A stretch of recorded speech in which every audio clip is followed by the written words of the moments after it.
Astaghfirullah. Dalam Al-Quran Allah subhanahu wa ta'ala banyak menyebut dirinya dengan kalimat Al-Ghafur dan juga Al-Ghaffar. Salah satunya di sini dalam surah Al-Ahzab ayat 73. Wa yatubullahu 'alal mu'minina wal mu'minati wa kana Allahu ghafurar rahima.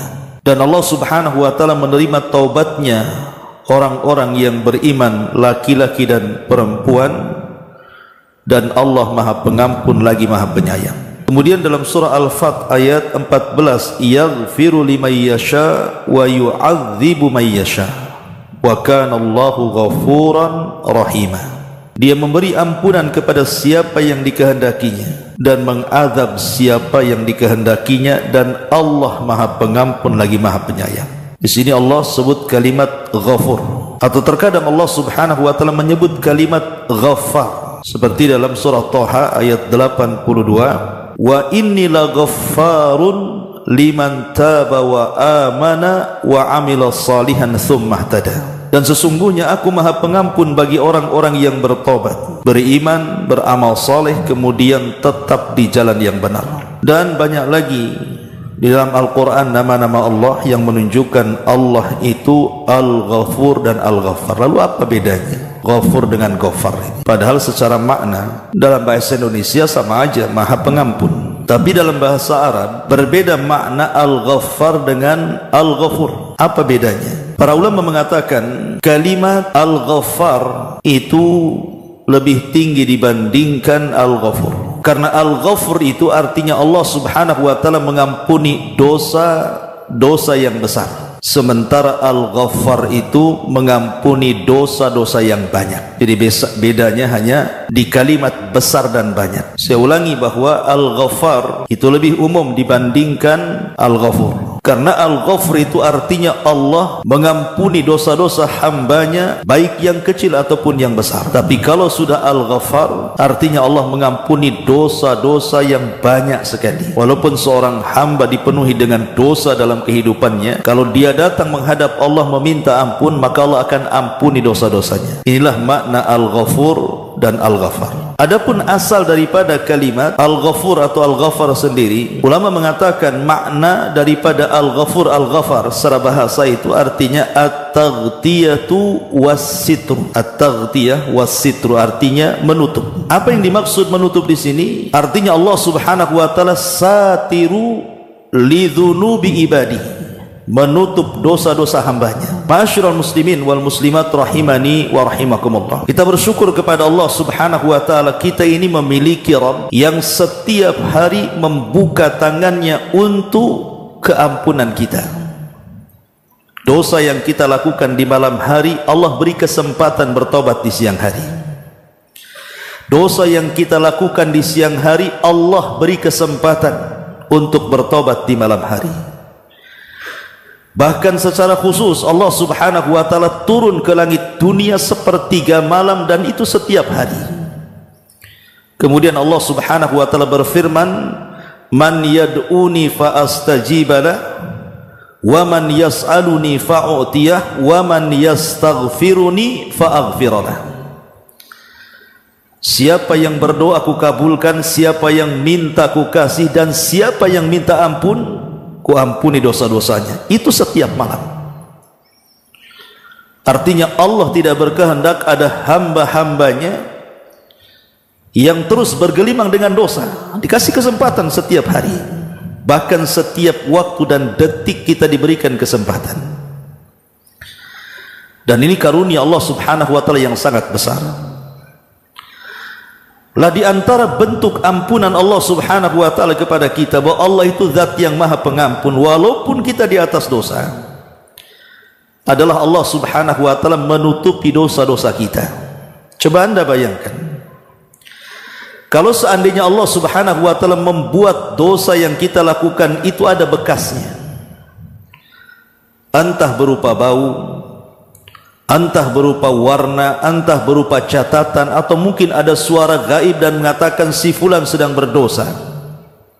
Mungkin tidak ada yang kerasan hidup di dunia, pasti dia ingin binasa, karena dia harus menanggung malu. Karena satu aib saja Allah Subhanahu wa taala bongkar kepada manusia itu, mungkin kita tidak tahan lagi. Lah Allah Subhanahu wa taala luar biasa. Ini keajaiban Allah itu Al-Ghafur atau Al-Ghaffar ya. Di antara keajaibannya, kita tahu bahwa Allah Subhanahu wa taala ketika kita ini melakukan dosa, Allah tahu tidak? Allah tahu, bukan Allah tidak tahu. Allah melihat, Allah melihat. Mendengar, Allah mendengar. Jadi dosa yang kita lakukan itu diketahui Allah, dilihat Allah, bahkan didengar Allah. Tapi walaupun demikian Allah tetap menutup dosa kita. Ajaib, luar biasa. Bahkan ketika kita berbuat dosa juga malaikat mengetahui kita. Apa malaikat tidak tahu kalau kita berbuat dosa? Malaikat tahu kita berbuat dosa. Tapi malaikat juga menutup aib kita karena Allah juga menutup dosa kita. Begitu juga orang-orang yang beriman, yang betul-betul beriman, ketika melihat saudaranya melakukan dosa, maka dia akan tutupi. Karena Nabi SAW yang mengatakan, man satara musliman satarahullahu yaumal qiyamah. Siapapun yang menutup dosa seorang muslim, maka Allah akan tutup kelak pada hari kiamat aibnya. Ma'asyiral muslimin wal muslimat rahimani wa rahimakumullah. Lihat bagaimana Allah Subhanahu wa taala di sini menunjukkan kehebatannya bahwa Allah itu Al-Ghafur dan juga Al-Ghaffar. Ketika Adam alaihi salatu wassalam ditakdirkan oleh Allah Subhanahu wa taala bermaksiat di sorga, ketika Allah katakan la taqraba hadhihi syajarah, engkau jangan dekat-dekat pohon ini wahai Adam dan Hawa. Tetapi Allah takdirkan, dan tentu di balik itu hikmah Allah Azza wa Jalla, Adam pun justru memakan buah larangan tadi. Akhirnya Adam pun diusir dari sorga kemudian ke dunia. Tapi Nabi Allah Adam alaihi salatu wassalam menyesal dengan dosanya, dan dia tidak pernah putus asa dari rahmat Allah Azza wa Jalla dan menginginkan rahmat Allah. Maka dengan sebab itulah Allah Subhanahu wa taala ajarkan beberapa kalimat tobat kepada Adam. Maka Adam pun mengucapkannya dan Allah pun terima tobatnya. Fatalaqqa Adam min rabbihi kalimatin fataba alaihi innahu huwa tawwabur rahim. Maka Allah Subhanahu wa taala mengajarkan beberapa kalimat. Para ulama tafsir mengatakan maksudnya kalimat di sinilah ucapan Adam alaihi salam, Rabbana zalamna anfusana wa illam taghfir lana wa tarhamna lanakunanna minal khasirin. Inilah kalimat pertama yang diucapkan di permukaan bumi. Siapa yang mengucapkannya? Adam dan juga Hawa. Dia tahu bahwa dia salah, maka dia mengatakan Rabbana zalamna, ya Rabb kami sudah menzalimi diri kami. Wa illam taghfir lana, kalau engkau tidak mengampuni kezaliman kami, wa tarhamna, dan engkau tidak memberikan rahmat kepada kami, tentu kami termasuk orang yang rugi. Tapi di sisi lain, iblis laknatullah alaihi bermaksiat kepada Allah Subhanahu wa taala, tidak menjalankan perintah. Ketika Allah katakan wa idz qala rabbuka lil malaikati isjudu li adam fasajadu illa iblis aba wastakbara wa kana minal kafirin. Dan ingatlah ketika Rabbmu berfirman sujudlah kalian kepada Adam, semua malaikat sujud kecuali iblis. Dia enggan, dia sombong dan termasuk makhluk yang kafir. Ketika iblis pun sama-sama diusir dari sorga ke bumi, dia tidak merasa bersalah di hadapan Allah. Bahkan dia cenderung menyalahkan Allah dan mengatakan, karena engkau sudah menyesatkan aku, fabima aghwaytani, engkau sudah menyesatkan aku, padahal dia yang sesat, bukan Allah yang menyesatkan. Dia merasa benar dan dia putus asa dari rahmat Allah Azza wa Jalla, maka disebut iblis. Karena dia berputus asa dari rahmat Allah Subhanahu wa taala. Maka Allah pun bukan mengampuni dosanya, justru melaknat dia sampai kiamat dibangkitkan, bahkan sampai masuk neraka. Apa perbedaan Adam dengan iblis ini? Perbedaannya adalah iblis laknatullah, dia melanggar perintah, sementara Adam itu melakukan larangan. Dan dalam kaidah, meninggalkan perintah itu lebih berat dosanya dibandingkan melakukan yang diharamkan. Saya ulangi, ketika seseorang kemudian meninggalkan sebuah perintah, di sisi lain ada orang yang kemudian melanggar sebuah larangan, maka ketika dia meninggalkan perintah itu, tarkul amri asyad min irtikabin nahi, bahwa meninggalkan sebuah perintah itu lebih besar perkaranya dibandingkan seseorang melakukan hal-hal yang dilarang Allah Subhanahu wa taala. Karena dosanya iblis itu meninggalkan perintah. Ketika Allah mengatakan sujudlah engkau, kemudian dia enggan, berarti dosanya iblis apa? Meninggalkan perintah kan? Tapi Adam itu dosanya dia melanggar larangan. Jangan kau dekat-dekat pohon ini, dekat-dekat pula kemudian dia makan. Makanya dosa orang yang meninggalkan perintah dengan dosa orang yang meninggalkan larangan itu, biasanya orang yang meninggalkan perintah itu sulit untuk bertobat. Tapi dosa orang yang melanggar larangan itu, kebanyakan dia tahu dia sedang melakukan larangan dan dia tahu itu dosa. Ma'asyiral muslimin yang dimuliakan Allah Azza wa Jalla, contoh saja orang-orang yang meninggalkan salat. Orang yang meninggalkan salat, salat kan perintah, aqimus salat, tegakkan salat. Ketika orang itu kemudian mulai meninggalkan salat dan menganggap salat itu sampai kepada taraf tidak wajib karena tidak peduli dengan kewajiban, maka sulit itu bertobatnya. Lain kalau orang berzina, minum khamar, dia tahu itu dosa. Apalagi kalau sudah Allah tegur pamannya dengan penyakit, tegur dengan berbagai macam ujian, terkadang dia bisa bertobat kepada Allah Azza wa Jalla. Ma'asyiral muslimin yang dimuliakan Allah Subhanahu wa taala, tapi seandainya pun si iblis ini mau bertobat kepada Allah Azza wa Jalla, apakah Allah tidak mengampuni dosanya? Allah ampuni. Karena Allah itu Al-Ghafur. Dia mengampuni dosa yang besar sekalipun sekelas syirik. Ma'asyiral muslimin yang dimuliakan Allah Subhanahu wa taala, terkadang kita lihat di masyarakat, ikhwan, saya buat analogi seperti ini ya, analogi mudah saja. Kalau seandainya antum punya kawan antum itu baik sekali, kemudian antum kasih dia hadiah, setiap hari antum kasih dia hadiah, tiba-tiba satu hari kawan antum itu berjalan dengan musuh antum, kira-kira sakit hati nggak? Sakit hati lah, kan itu. Dia sudah saya kasih ini, kasih itu, tiba-tiba bergandeng tangan pula dengan orang yang kita musuhi. Terkadang kita tidak bisa memaafkan. Kalau gitu bukan kawan itu, ngapain dia di situ? Tetapi Allah Subhanahu wa taala berbeda. Allah itu memiliki musuh namanya syaitan, iblis dan para pengikutnya. Dan kita setiap hari melakukan amalan-amalan syaitan dan bergandeng tangan dengan syaitan. Macam-macam maksiat itu kan amalan setan, berkawan lagi dengan syaitan.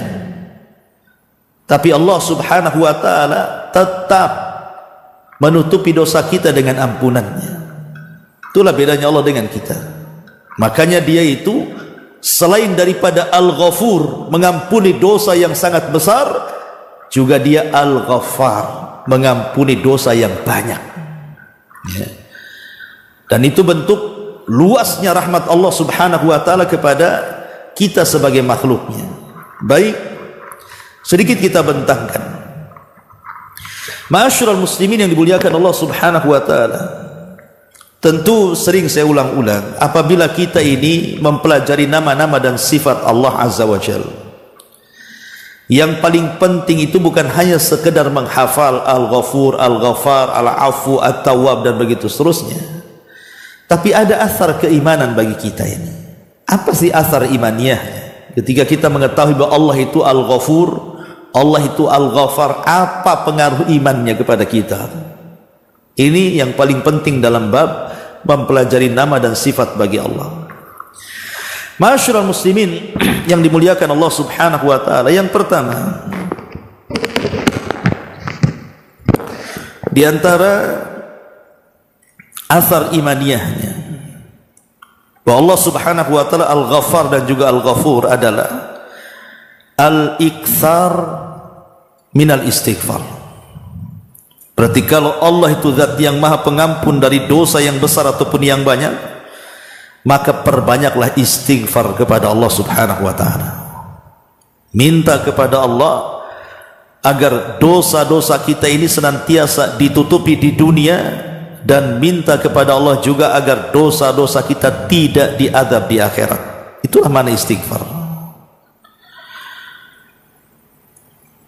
Saya tanya antum, Nabi SAW diampuni tidak dosanya? Diampuni kan? Yang telah, yang sedang dan yang akan datang. Maksum dia. Itu yang dikatakan Ummul Mukminin Aisyah radhiyallahu anha saat Nabi SAW kemudian pecah-pecah kakinya gara-gara sibuk melaksanakan qiyamul lail. Kata Aisyah, cukupkan yang wajib saja wahai Rasul, kau sudah sepuh. Bukankah dosamu yang telah, yang sedang dan yang akan datang sudah diampuni? Tapi Rasul mengatakan, afala akunu abdan syakura, salahkah aku menjadi hamba yang bersyukur?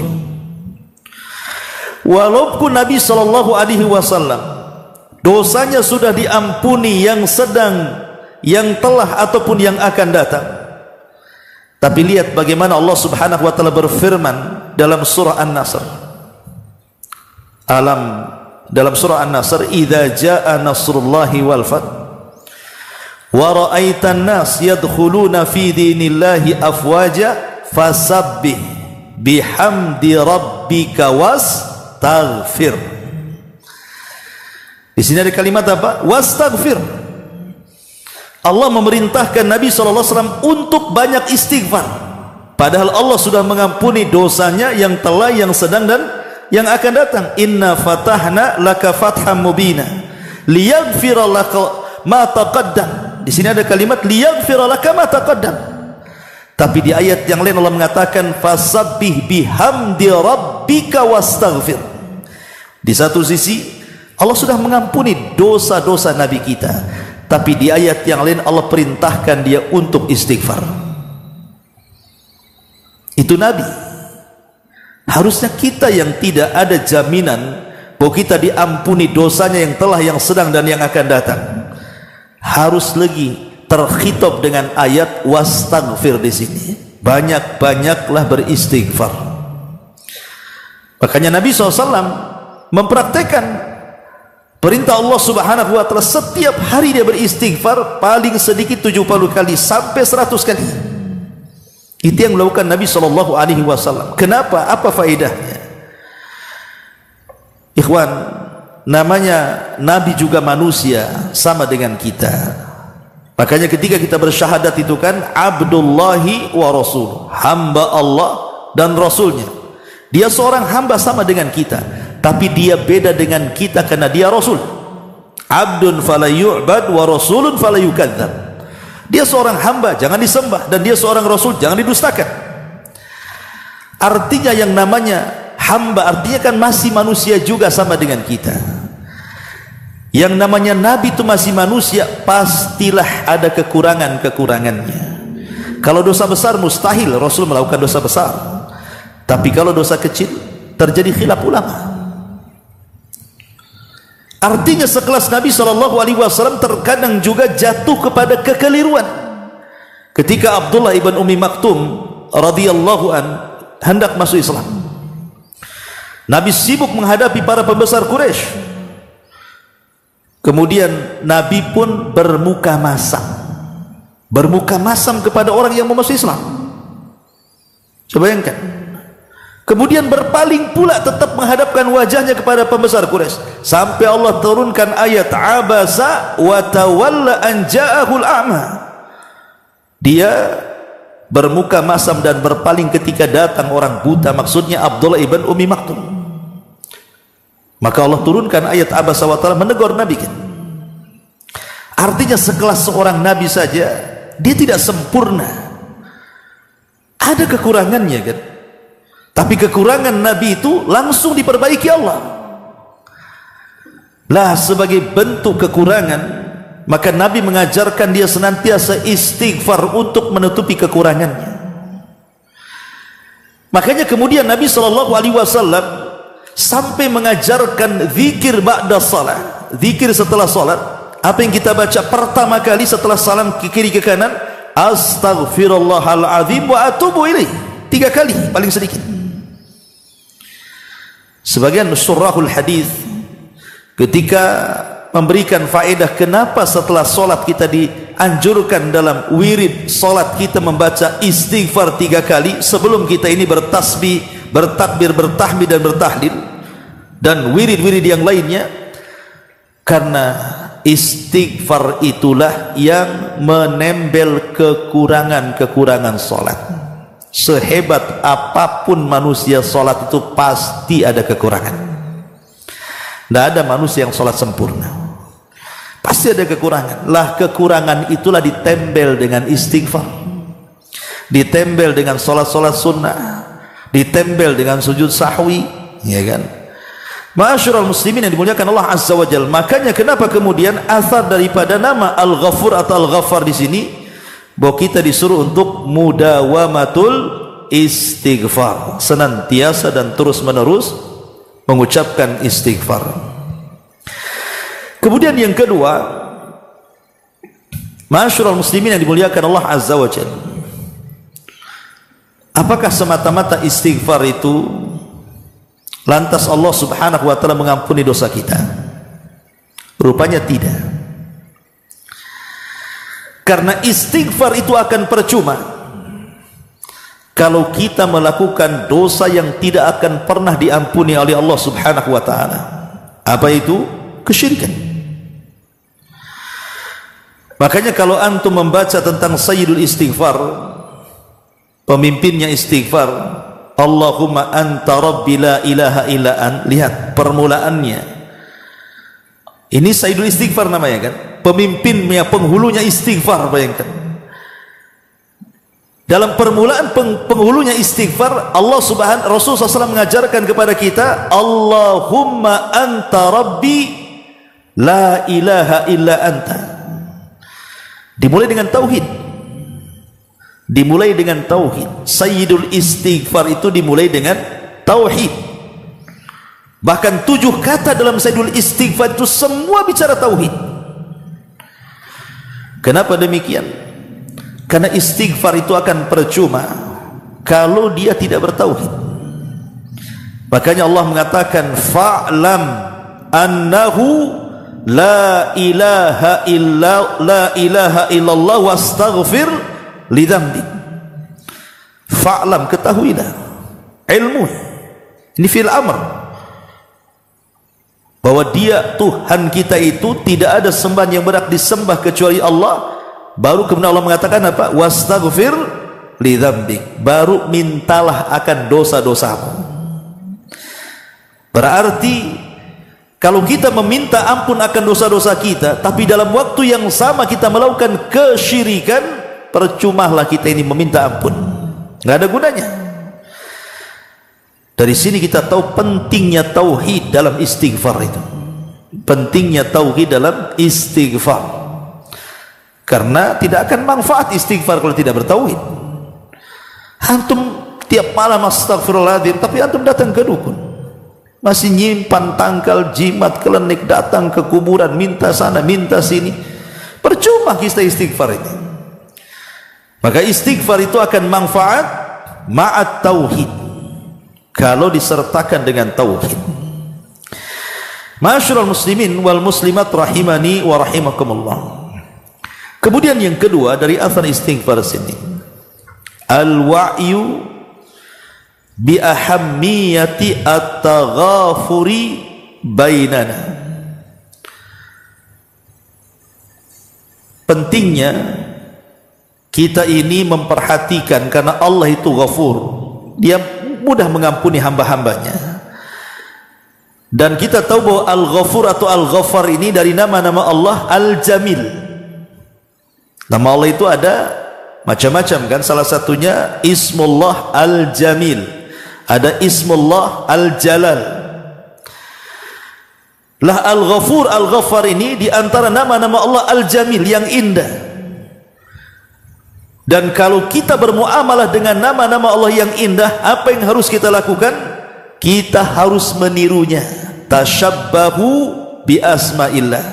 Tirulah nama-nama Allah itu. Berbeda kalau Ismullah Al-Jalal, yang menunjukkan keagungan. Allah adalah Al-Kabir, Al-Khaliq, Ar-Rabb, Al-Mutakabbir. Itu Al-Jalal namanya. Kita bermuamalah, jangan menirunya, tapi meniru kebalikannya. Ketika Allah sombong, kita jangan sombong. Ketika Allah Al-Khaliq, maka kita hamba. Dan begitu seterusnya. Tetapi karena kalimat Al-Ghaffar atau Al-Ghafur adalah min asma'illahil jamil, maka kita dituntut untuk menirunya. Meniru nama Allah subhanahu wa ta'ala Al-Ghaffar. Jadi kita mudah memaafkan, mudah mengampuni, menutupi aib saudaranya, dan kita tidak berusaha untuk membalasnya. Karena makna Al-Ghaffar dan Ghafur tadi saya katakan apa? Dua maknanya. Pertama, menutupi dosa-dosanya di dunia. Yang kedua, tidak mengadab akan dosa-dosanya di akhirat, baik dosanya banyak ataupun besar. Itu makna Al-Ghafur atau Al-Ghaffar. Maka kalau kita praktekkan dalam kehidupan kita, kalau kita tidak suka dengan orang, tutup aibnya dan jangan balas dendam kepadanya, gitu maksudnya. Nah, itu kalau kita mau meniru kalimat Al-Ghaffar. Kemudian yang ketiga, ketika Allah subhanahu wa ta'ala menyebut dirinya Al-Ghafur dan Al-Ghaffar, berarti di sini membuka apa? Pintu babul amal warraja wal maghfirati lisyaridina taihina ala durubil lati tasiluhum billahi wal musrifina ala anfusihim bi adhaimidz dzunubi an yaqsuru minal a'malis salihati allati yuhibbuhallahu wa yardaha. Jadi kalau kita tahu Allah itu Al-Ghafur Al-Ghaffar, berarti di sini membuka pintu angan-angan, pintu harapan. Oh, berarti masihlah ada kesempatan saya ini bertobat. Tidak mudah putus asa dengan rahmat Allah Azza wa Jalla. Jadi orang-orang yang sudah mungkin terjerembab kepada banyaknya dosa atau besarnya dosa, maka dia akan berusaha untuk bertobat kepada Allah Azza wa Jalla dan tidak akan putus asa, karena dia yakin bahwa dia punya Rabb Al-Ghafur dan Al-Ghaffar. Walaupun dia melakukan banyak dosa ataupun dosa yang dilakukannya sangat besar, karena ada orang-orang yang asrafu ala anfusihim, mungkin dalam kehidupannya itu melampaui batas, banyak maksiat yang dilakukannya. Ketika dia tidak paham bahwa Allah itu Al-Ghaffar atau Al-Ghafur, belakangan dia putus asa, tidak mau bertobat dari dosa-dosanya, dan menganggap bahwa dia tidak layak diampuni, tidak layak untuk dihapuskan dosa-dosanya, dan pastinya dia masuk neraka. Minggu yang lalu saya sudah ceritakan ketika membahas kalimat Al-Afu tentang seorang Bani Israel yang dia hampir putus asa dari dosa-dosanya, sehingga dia meminta kepada anak-anaknya, kalau aku meninggal faharriquni, katanya, bakar aku, kemudian abuku kalian sebar di semua air lautan, sebab kalau Allah takdirkan mampu membangkitkan diriku, la yu'adzibani azaban la yu'adzibuhu ahadun minal alamin, katanya, pasti Allah akan mengazab diriku dengan azab yang belum pernah siapapun terkena azab seperti itu kecuali aku, katanya. Akhirnya sama anak-anaknya wasiatnya itu dilakukan, betul-betul dibakar, kemudian abunya disebar di banyak lautan. Tiba-tiba Allah Subhanahu wa ta'ala mengumpulkan abu-abu itu kemudian menghidupkan kembali. Maka Allah Subhanahu wa ta'ala bertanya soal kenapa anda melakukan seperti itu. Maka dia menceritakan seperti tadi yang diwasiatkan kepada anak-anaknya. Kemudian Allah mengatakan, lalu apa alasan? Maka dia mengatakan, khaufuka billah wa anta ta'lam, katanya. Karena takutku yang bersangatan kepada engkau, hai Rabb, dan engkau pasti tahu. Maka Allah Subhanahu wa ta'ala dengan rahmatnya akhirnya mengampuni dosa-dosanya, coba kan. Padahal dosa apa yang tidak dilakukan dia? Semua dilakukannya. Tapi karena dia punya tauhid, dia lakukan itu karena ketakutan dia kepada Allah Subhanahu wa ta'ala, akhirnya mengantarkan takutnya ini justru masuk ke dalam surga dia. Makanya dalam kehidupan itu, ikhwan, kita harus seperti burung yang sedang berterbang. Ada sayap sebelah kanan, ada sayap sebelah kiri. Kalau burung terbang hanya mengandalkan satu sayap, dia tidak akan terbang. Maka dalam meraungi kehidupan kita juga hendaklah kita punya dua sayap untuk menyeimbangkan langkah kita dalam kehidupan ini. Pertama ar-raja, dan yang kedua al-khawfu. Raja itu artinya harapan yang kuat kepada Allah. Al-khawf itu artinya takut yang bersangatan kepada Allah. Nggak boleh dihilangkan antara harapan dan takut ini. Sebab kalau seandainya orang hanya terus mengharap, tidak ada rasa takut, dia akan meremehkan dalam kehidupannya. Nggak apa-apa berbuat dosa, Allah kan Ghafur, Allah kan Rahim, pasti Allah mengampuni dosa kita. Itu kalau seandainya hanya diberatkan soal mengharap saja. Tapi kalau seandainya harapan dihilangkan, yang ada hanya takut saja, putus asa dia. Nggak mungkin dosaku diterima, taubatku diterima, dosaku sudah banyak, takut akhirnya kan. Makanya dua perkara ini tidak bisa dihilangkan. Dan ada juga ulama yang mengatakan bahwa kalau kita ingin membesarkan perasaan takut, maka besarkan di waktu sehat. Tapi kalau kita ingin membesarkan perasaan raja, harapan, besarkan di waktu sakit. Di waktu sehat besarkan takutnya supaya kita lebih beribadah lagi kepada Allah, karena takut dengan Allah Azza wa Jalla. Tapi kalau sedang sakit apalagi parah, maka besarkan perasaan harap. Karena banyak setan itu yang kemudian datang di waktu sakit, kemudian membisikkan di telinga kita agar kita putus asa dari rahmat Allah Azza wa Jalla, sehingga yang diingat hanya neraka dan lupa sorga. Lupa di sana ada sorga, yang ingat hanya neraka saja karena dia mikir dosanya. Dia tahu bahwa Allah itu Ghafur, mengharap yang banyak kepada Allah. Kalau dosa-dosa dia itu selama yang dilakukan itu diampuni dan bertobatlah, itu kesempatan dia terakhir ketika sakit. Ya, ma'asyiral muslimin yang dimuliakan Allah Azza wa Jalla, ini yang ketiga.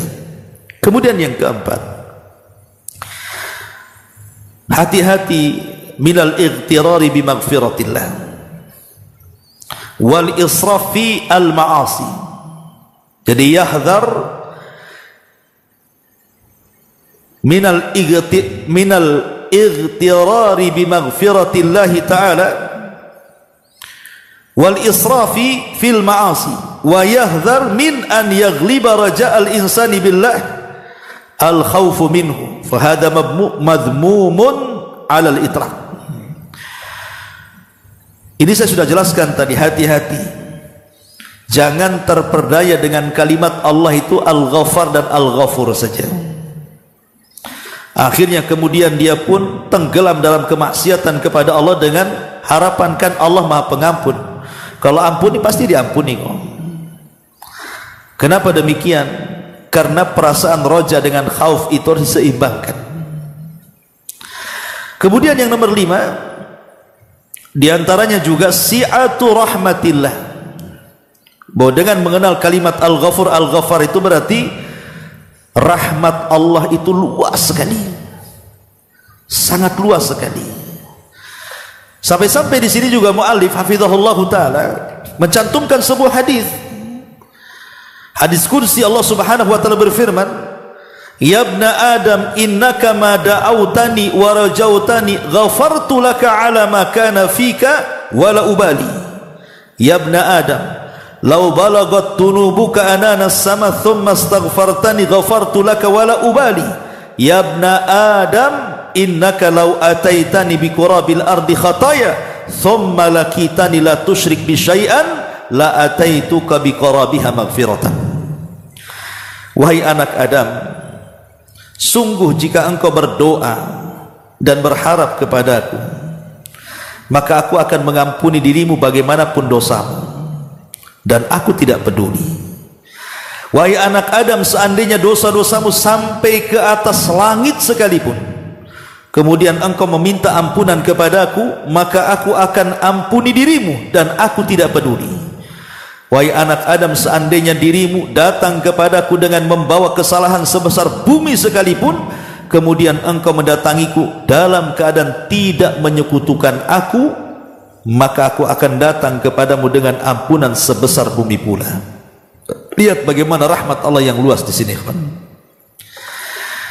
Makanya kalau kita melihat sejarah Nabi SAW sedikit, Aisyah pernah bertanya kepada Nabi SAW soal detik-detik Nabi SAW yang paling perit dalam kehidupannya selain perang Uhud. Karena kita tahu perang Uhud Rasul itu banyak luka di badan, bahkan gerhamnya pecah, bahkan dihabarkan meninggal. Kemudian Nabi SAW mengatakan, ya, ada momen yang sangat perit dalam dakwahku, kata Rasul kepada Aisyah. Kemudian Rasul menceritakan ketika aku berangkat ke Taif, ketika aku sudah tidak bisa lagi berdakwah di Mekah, karena itu kan tidak ada lagi yang bisa membela Rasul. Khadijah sudah meninggal, Abu Talib sudah meninggal, bahkan tahunnya disebut Abul Hazni, tahun kesedihan. Maka Rasul pun kemudian berusaha mencari ladang baru dan berdakwah. Berangkat dia ke Taif, dan di Taif itu ada 3 pembesar kabilah, 3-tiganya bersaudara. Nabi mendatangi 3-tiganya. Kemudian Nabi meminta perlindungan kepada mereka, tetapi 3-tiganya mengatakan di hadapan Rasul dengan ucapan yang sangat menyakitkan bagi Nabi. Yang satu mengatakan, ya Muhammad, kalau sampai kemudian aku yakin engkau seorang Nabi, akan kurobek kiswah Ka'bah, katanya. Yang satu mengatakan, apa tidak ada orang lain, kenapa mesti engkau yang jadi Nabi, katanya. Kenapa tidak ada Abu Jahal, kenapa tidak Umayyah, kenapa tidak tokoh-tokoh sana saja, kenapa engkau pula jadi Nabi, katanya. Yang satu mengatakan, aku tidak akan bicara dengan engkau kalau engkau berdusta atas kenabianmu. Aku tidak layak bicara dengan orang dusta. Kalaupun engkau seorang Nabi sekalipun, maka demi menghargai kenabianmu, aku pun tidak akan bicara, katanya. Maka Nabi SAW mengatakan, sembunyikan ucapan kalian bertiga ini, jangan diceritakan kepada orang, karena ini menyakitkan aku, kata Nabi. Tapi apa yang terjadi? Belakangan 3 orang ini masuk Islam, dan semua keislamannya baik. Tidak ada yang mustahil bagi Allah mengampuni dosanya, kan? Yang memecahkan gerham Nabi dalam Uhud, sampai Rasul melaknat dalam setiap kunut subuhnya, setiap kunut nazilahnya, Allahumma al'an fulan, fulan, fulan, fulan. Disebutkan orang-orang yang memecahkan gigi Rasul, sampai Allah kemudian turunkan ayat, laisa laka minal amri syai'un, tidak ada urusanmu tentang mereka, wahai Muhammad. Belakangan yang pernah memecahkan gigi Rasul, mereka bertobat 3-tiganya dan baik keislamannya. Ini menunjukkan apa? Bahwa terkadang mungkin ada orang yang di masa lampau, mungkin dia masuk ke dunia hitam, tenggelam dalam kemaksiatan kepada Allah Subhanahu wa ta'ala. Tidak mustahil justru kemudian belakangan dia menjadi orang saleh, karena amal itu ditentukan bukan awal, bukan tengah. Kata Nabi SAW, al-a'mal bi khawatimiha, amal itu ditentukan akhirnya. Karena amal ditentukan akhirnya, ikhwatu fiddin, maka masih ada kesempatan kita berubah. Tapi bukan berarti kemudian ketika kita hendak bertobat kita pun mulai menyanyikan kalimat taswif, nanti. Kapan tobat lu? Nanti. Kapan tobat? Nunggu haji. Sudah haji kapan tobat? Nunggu 2 kali haji. Sampai kapan mau berhaji-haji itu? Enggak tobat-tobat. Ya. Ma'asyiral muslimin yang dimuliakan Allah Subhanahu wa taala. Kemudian juga di antara athar imaniyah yang disebutkan para ulama juga adalah yujahidul insan nafsahu lil ittisaf bil ghufran. Tadi sudah jelaskan, berusahalah kita ini supaya kita tersifati dengan sifat pemaaf ini. Kemudian juga di sini ya'dhumu jurmu man qannatal usah min rahmatillahi azza wajalla. Begitu juga besar dosanya orang yang putus asa atau orang yang membuat putus asa dari rahmat Allah. Ada orang yang putus asa, tapi ada dia putus asa itu karena diputus asakan orang. Seperti kejadian siapa? Orang yang membunuh 99 jiwa. Dia datang kepada seorang rahib, kemudian dia mengatakan, apakah orang sepertiku ada ampunan di hadapan Allah? Apa kata sang rahib jahil ini? Dia mengatakan, tidak ada ampunan untukmu karena dosamu sudah melambung ke langit, katanya. Inilah orang yang membuat putus asa orang namanya.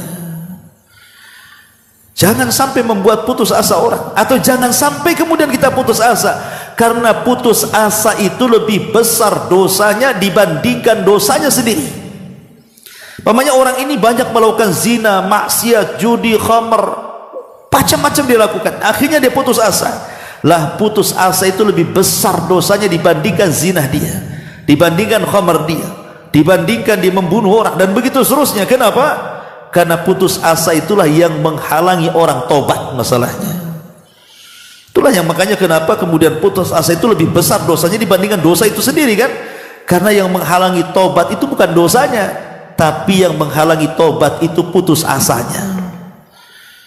Ma'asyiral muslimin yang dimuliakan Allah Subhanahu wa taala. Kemudian juga di antara athar imaniyahnya adalah tanamkan mahabbatullah fi qalbil muslim. Tanamkan kecintaan kepada Allah dalam hati seorang muslim ketika mengenal Allah itu Ghaffar atau Allah itu Ghafur. Dengan cara apa? Yudawimu ala hamdihi wa syukrihi ala ghufranihi lidunubihim wa rahmatihi li ibadihi allati laulaha la halakal insan li kathrati dunubihi wa ma'asihi. Jadi kalau kita sudah tahu Allah itu Ghafur, tanamkan kecintaan dengan cara apa? Terus memuji Allah, terus bersyukur kepada Allah akan ampunan terhadap dosa-dosa hambanya dan rahmat yang luas terhadap hamba-hambanya. Sebab kalau bukan karena itu, kalau bukan karena ampunan dan rahmat, ikhwan, tentu kita ini sudah binasa karena dosa-dosa kita. Karena setiap hari kita melakukan dosa, kan? Tidak badan kita ya mata kita, tidak mata kita telinga kita, tidak telinga kita ya otak kita, tidak otak kita ya tangan kita, kaki kita. Kita ini setiap hari berbuat dosa. Kalau seandainya tidak ada ampunan dan rahmat, binasa kita dengan dosa ini. Tapi di sana masih ada ampunan dan rahmat sehingga kita tidak dibinasakan Allah Subhanahu wa taala, kan? Masih diberikan kesempatan di ulul-ulul waktu. Kapan lu tobat, kapan lu tobat, kan itu. Masih diberikan kesempatan. Alhamdulillah. Ya. Dan itu bentuk daripada maghfiratullahi azza wa jal, ampunan Allah Subhanahu wa taala. Kemudian juga di antara athar imaniyahnya adalah terkadang Allah Subhanahu wa taala itu bukan hanya mengampuni dosa orang yang berbuat dosa, ya kawan, tapi lebih dari itu Allah pun terkadang justru menghilangkan keburukan dan memberikan kebaikannya kepada kita. Jadi bukan hanya sekedar menghilangkan dosa, tapi Allah ganti dosa itu dengan kebaikan yang lain. Allah mengatakan apa? Innal hasanat yudhibna sayyi'at. Bahwa kebaikan-kebaikan itu bisa menghapuskan keburukan. Dan Allah katakan faulaika yubaddilullahu sayyi'atihim hasanatin. wa kana Allahu ghafurur rahim. Maka mereka itulah orang-orang yang Allah hilangkan kesalahan-kesalahannya, lalu Allah catat kebaikannya. Jadi bukan hanya dihilangkan dosanya, diberikan lagi kebaikannya. Dan Allah ghafurur rahim, dan itu luar biasa. Ma'asyiral muslimin yang dimuliakan Allah Azza wa Jalla, dan banyak lagi. Tapi ada satu faedah yang luar biasa baiknya, kata ulama, yang terakhir aja kita anggap, tanawwu asbabil maghfirati wa kathratiha. Jadi sebab-sebab mendapatkan ampunan Allah ini macam-macam caranya, ya, macam-macam caranya. Yang pertama dengan cara taubat, ma'ruf. Ada yang disebut dengan taubatan nasuha dengan syarat-syaratnya. Kemudian yang kedua dengan cara istighfar. Kemudian yang ketiga dengan cara berbuat baik. Seperti umpamanya ada seseorang yang datang kepada Ibnu Abbas. Dia mengatakan, Ibnu Abbas, bagaimana cara tobatnya diriku, katanya. Kata Ibnu Abbas, emang kau berbuat apa? Kata orang ini, satu hari aku suka dengan seorang wanita. Karena aku suka dengan wanita itu, kupinang dia. Rupanya dia tolak pula pinanganku. Selang beberapa hari tiba-tiba ada laki-laki lain yang meminang dirinya.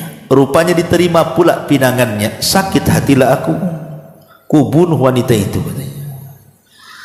Apakah aku bisa bertobat? Aku sudah membunuh orang ini. Ya. Apa kata Ibnu Abbas? Apakah engkau punya kedua orang tua? Maka dia mengatakan, ya, kalau begitu berbuat baiklah kedua orang tua. Muridnya Ibnu Abbas ini bertanya, wahai Ibnu Abbas, orang ini bertanya, macam mana tobat sudah bunuh orang? Kenapa kau tanya pula punya orang tua atau tidak? Kata Abdullah Ibnu Abbas, demi Allah, di mataku, katanya, tidak ada amalan yang lebih afdal dibandingkan birrul walidain. Dan Allah mengatakan, innal hasanat yudhibnas sayyi'at, bahwa terkadang perbuatan baik itu bisa menggugurkan perbuatan jahat. Boleh jadi berbuat baiknya dia kepada orang tua menggugurkan dosa pembunuhannya. Itu maksudnya. Terkadang apa? Namanya kebaikan-kebaikannya juga salah satu penyebab Allah mengampuni dosa. Kemudian yang keempat, terkadang dibuatnya Allah kita ini ditimpa banyak musibah, entah sakit, faktor ekonomi, keluarga, dan begitu seterusnya. Kemudian kita sabar dengan musibah itu dan mengharap pahala Allah Subhanahu wa ta'ala. Rupanya membuahkan hasil kalau orang bersabar dan mengharap pahala saat dia terkena musibah, justru itu pula yang menggugurkan dosanya. Atau yang kelima, kalau memang dia sudah meninggal dunia, kemudian dia mendapatkan azab kubur, mungkin dia seorang mukmin, dia tidak melewati fitnah kubur dengan gemilang, boleh jadi mungkin dia tidak bisa menjawab sehingga akhirnya terkena azab kubur. Azab kubur bagi seorang mukmin itu salah satunya juga menggugurkan dosanya. Kemudian juga yang keenam, doa orang-orang yang beriman dan istighfar mereka dalam kehidupan mereka. Makanya kenapa kalau kita datang ke kuburan, disunahkan dua perkara yang kita doakan, kan? Pertama, istighfar kepada si mayat. Yang kedua, minta kepada ketetapan jawaban dari mungkar dan nakir. Kata Nabi SAW, istaghfiru li akhikum fa innahul an yus'al. Mintakan ampun kepada saudaramu yang sudah mati itu. Sekarang dia sedang ditanya tuh. Berarti dua perkara yang kita minta, kan? Ampuni ya Rabb dosa orang ini, tetapkan jawabannya ya Rabb orang ini. Baru pulang antum. Kalau belum antum mengucapkan dua kata, jangan pulang di kuburan. Ya. Lah sebab doa-doa kita orang hidup kepada orang yang sudah mati itu, bagi orang yang mati ini bisa menggugurkan dosanya.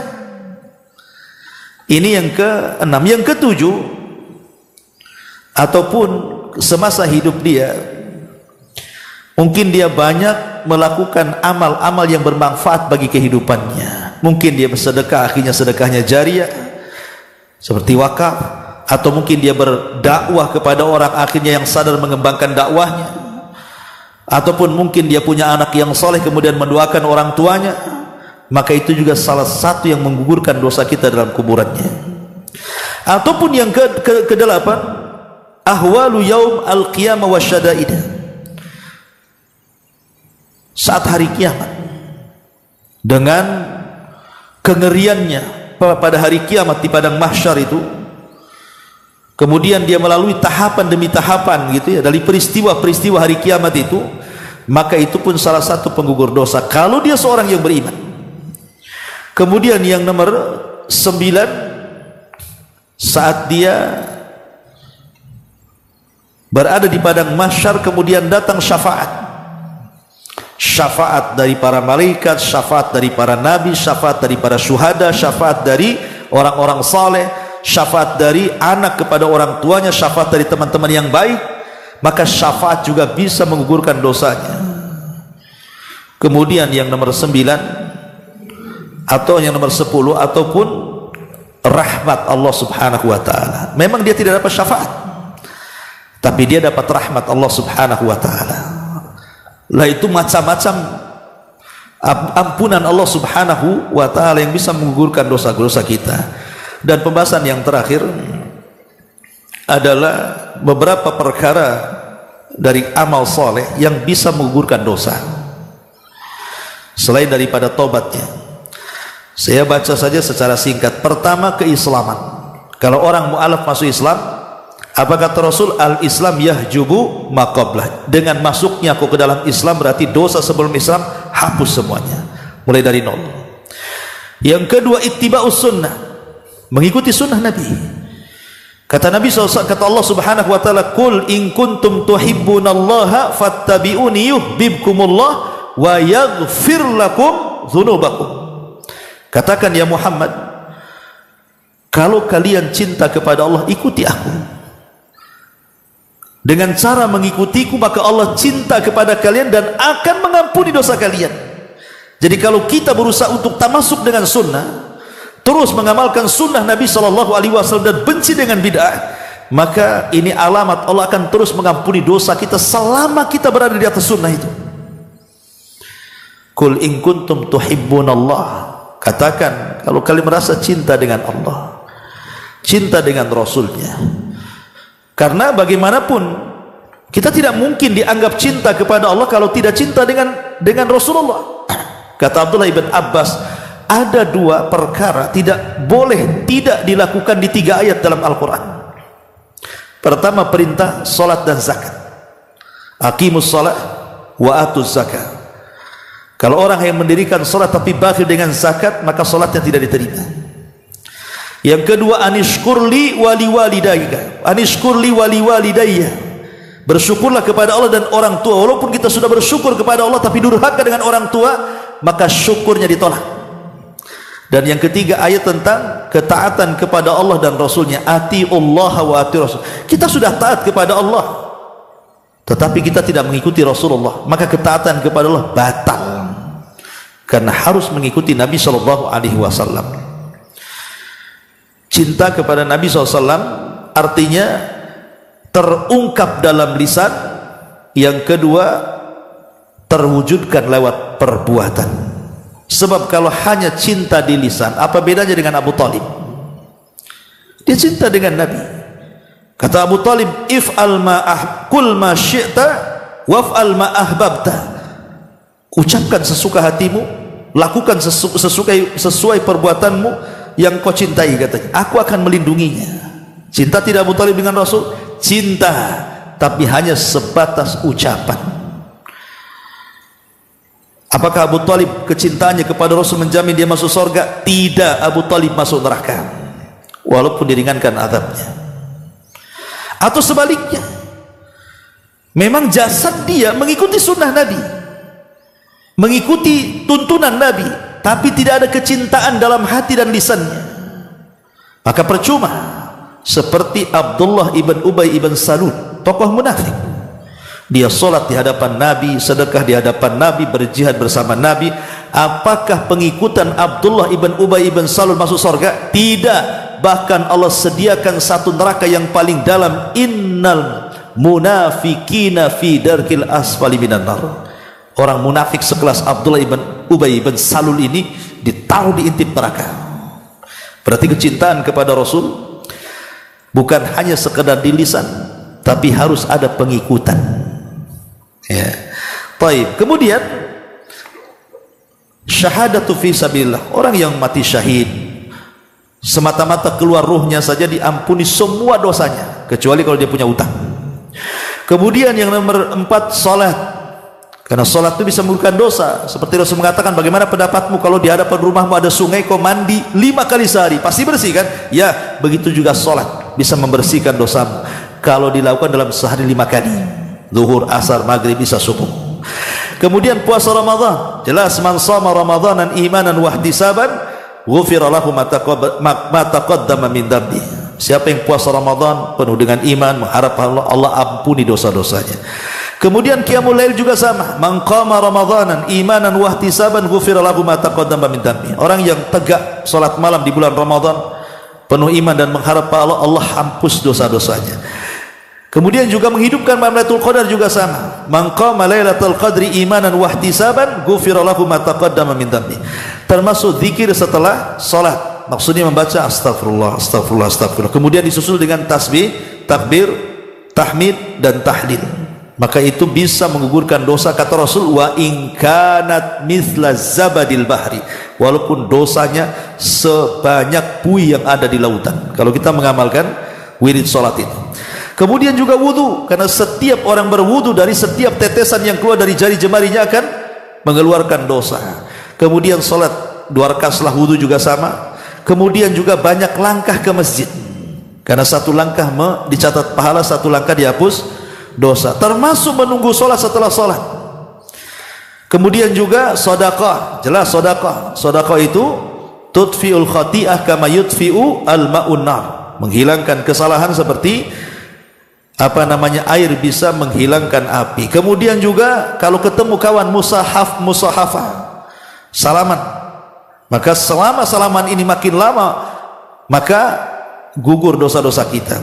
Kemudian juga haji, jelas, man hajja falam yarfus walam yafsuq raja'a kayaumin waladathu mu. Siapa yang haji dia tidak mengeluarkan kata-kata kotor, dia tidak berlaku fasik, maka pulang seperti anak yang baru dilahirkan. Begitu juga umrah. Al umratu ila umrati kafaratun lima bainahuma minadz-dzunub wal khataya, kata Rasul. Umrah ke umrah itu bisa menggugurkan dosa, termasuk dalam manasiknya mengusap hajar aswad, itu juga bisa menggugurkan dosa. Kemudian juga ucapan subhanallah walhamdulillah wala ilaha illallah Allahu akbar, maka akan menggugurkan dosa seperti gugurnya daun-daun pepohonan. Kemudian ucapan subhanallah wa bihamdihi berapa kali? 100 kali dalam sehari, maka akan digugurkan dosa-dosanya walaupun mithla zabadil bahri, seperti buih yang ada di lautan. Begitu juga mengucapkan alhamdulillah setelah makan. Antum setelah makan ucapkan alhamdulillah. Kata Rasul, man akala ta'aman faqala alhamdulillahilladzi at'amani hadza wa razaqanihi min ghairi haulin minni wala quwwah ghufira lahu ma taqaddama min dhanbi. Jadi kalau antum ucap alhamdulillah gitu sajalah, maka itu sudah bisa menggugurkan dosa-dosa kita setelah makan. Termasuk mengucap alhamdulillah ketika memakai pakaian. Kemudian ucapan amin, kalau antum mengucapkan amin dalam salat, amin saat imam mengatakan waladhdallin, kita katakan amin. Ucapan amin ini bisa menggugurkan dosa, makanya jangan remehkan ucapan amin dalam salat, karena Rasul mengatakan idza ammanal imam fa aminu fa inna man wafaqa ta'minahu ta'minal malaika ghufira lahu ma taqaddama min dhanbi. Siapa yang imam amin ikut amin, maka barang siapa yang mencocoki amin dia dengan malaikat, Allah akan ampuni dosa-dosanya. Termasuk zikir setelah azan.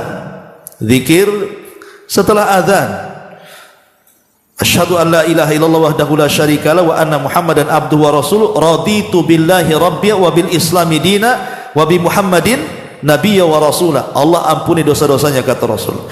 Kemudian juga sakit dan dia sabar kemudian mengharap pahala Allah, maka juga Rasul mengatakan al mardu hittatu yakhuttul khataya an sahibihi, bahwa sakit itu bisa menghilangkan dosa-dosa dari orangnya kalau dia sabar dan mengharap pahala. Termasuk yang mengunjungi orang sakit juga sama. akan ditemani oleh 70.000 malaikat yang memintakan ampun. Jadi kalau antum datang ke orang sakit, datang 70.000 malaikat di belakang antum. Kemudian mereka akan memintakan ampunan akan dosa-dosa kita setiap langkahnya. Bayangkan orang yang datang orang sakit luar biasa, ya. Kemudian juga memberi minum hewan. Memberi minum hewan seperti yang terjadi kepada seorang wanita di zaman Bani Israel. Dia seorang pelacur memberi minum seekor anjing karena keikhlasannya masuk surga. Artinya memberi minum ini ya secara umum memelihara hewan. Jadi kalau antum punya hewan peliharaan lah, harus diberikan hak-hak mereka. Kalau tidak, ada juga hadis ketika Rasul sholat gerhana, diperlihatkan ada seorang wanita Bani Israel, udzibatil mar'atu fi hirratin habasatha. Dia melihat ada seorang wanita diazab gara-gara seekor kucing yang dipenjarakannya karena dia tidak kasih minum, tak kasih makan dari rayap, akhirnya kemudian mati. Kata Rasul, wanita itu diazab. Artinya kalau kita suka dengan peliharaan, ya beri mereka makanan, ya beri mereka ini, ya. Jadi ini diantara juga perkara-perkara yang bisa menggugurkan dosa. Wallahu a'lam bishawab. Adapun faedah istighfar ini banyak sekali. Sebenarnya saya sudah catat hampir 30, tapi juga waktu. Wallahu a'lam. Ini yang bisa sampaikan. Mudah-mudahan ada manfaatnya. Subhanaka wa bihamdika, asyhadu an la ilaha illa anta astaghfiruka wa atubu ilaik. Allahu ta'ala alam. Assalamualaikum warahmatullahi wabarakatuh.